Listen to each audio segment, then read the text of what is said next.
అది 2018 under-19 world cup. ఒక 18 ఏళ్ల కుర్రాడు ఇండియాకి వరల్డ్ కప్ గెలిపించాడు. అప్పుడు తన పేరు ఓవర్‌నైట్‌గా ఫేమస్ అయింది. తర్వాత తనని సచిన్‌తో కంపేర్ చేసి ది నెక్స్ట్ సచిన్ అనే ట్యాగ్ ఇచ్చారు. 18 ఏళ్ల వయసులో సూపర్ స్టార్ అని పిలువబడే ఈ అబ్బాయి ఎందుకు 25 ఏళ్ల వయసులో ఐపీఎల్ ఆక్షన్‌లో అన్‌సోల్డ్ అయ్యాడు? మధ్యలో ఏం జరిగింది? రండి తెలుసుకుందాం. Brace yourselves for the ultimate fever. Welcome to the all-new Cricket Fever. 2018 under-19 world కప్‌లో బాగా పెర్ఫార్మ్ చేసిన పృథ్వీ షాకి త్వరగానే టెస్ట్‌లో డెబ్యూ చేసే ఛాన్స్ వచ్చింది. డెబ్యూ చేసిన మొదటి మ్యాచ్‌లోనే తను సెంచరీ చేసి అందరి చేత చప్పట్లు కొట్టించుకున్నాడు. అది చూసి అందరూ తను ఒక గొప్ప ప్లేయర్ అవుతాడని అందరూ ఊహించారు. కానీ అలా జరగలేదు. అది 2023, 2024 మధ్య ఫార్మ్ డిప్ అవ్వడం స్టార్ట్ అయింది. ఫిట్‌నెస్ మరియు డిసిప్లిన్ గురించి కన్సర్న్స్ బయటికి వచ్చాయి. ఇంకా తన స్టేట్ టీమ్ అయిన ముంబై టీమ్ నుంచి కూడా తను డ్రాప్ అయ్యాడు. మళ్ళీ 2025 ఐపీఎల్ ఆక్షన్‌లో కూడా అన్‌సోల్డ్. ఒక నెక్స్ట్ సచిన్ అని పిలవబడే ప్లేయర్ ఒక అన్‌సోల్డ్‌గా మిగిలిపోయాడు. కానీ కథ ఇక్కడితో ఆగలేదు. మళ్ళీ రంజీ ట్రోఫీలో డబుల్ సెంచరీ కొట్టి కమ్‌బ్యాక్ ఇచ్చాడు. మళ్ళీ 2026 ఆక్షన్‌లో ఢిల్లీ క్యాపిటల్స్ అతన్ని మళ్ళీ తీసుకుంది.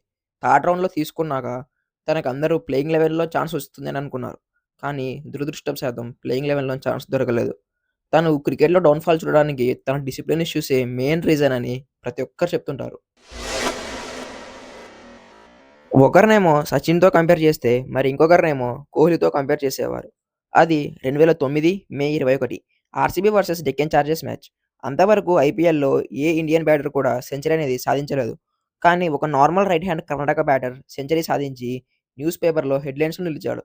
మళ్ళీ తర్వాత 2016లో ఆస్ట్రేలియా లాంటి స్ట్రాంగ్ టీమ్‌పై మ్యాచ్ విన్నింగ్ సెంచరీ కొట్టి అందరి దృష్టిని ఆకర్షించాడు. డొమెస్టిక్‌లో కూడా మంచి పెర్ఫార్మెన్స్ ఇస్తూ ఒక రిలయబుల్ బ్యాటర్‌గా పేరు సంపాదించుకున్నాడు.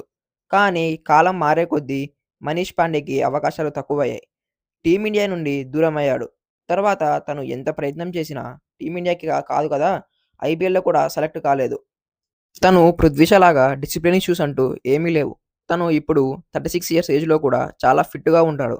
కానీ లాస్ట్‌లో ఒక్క విషయం గుర్తుంచుకోండి. కొంతమంది కథలు ఇక్కడితో ఆగవు. పృథ్వీ షాకి ఇంకా మంచి చాలా ఫ్యూచర్ ఉంది. తను ఇంకా కమ్‌బ్యాక్ ఇవ్వడానికి ఫైట్ చేస్తున్నాడు.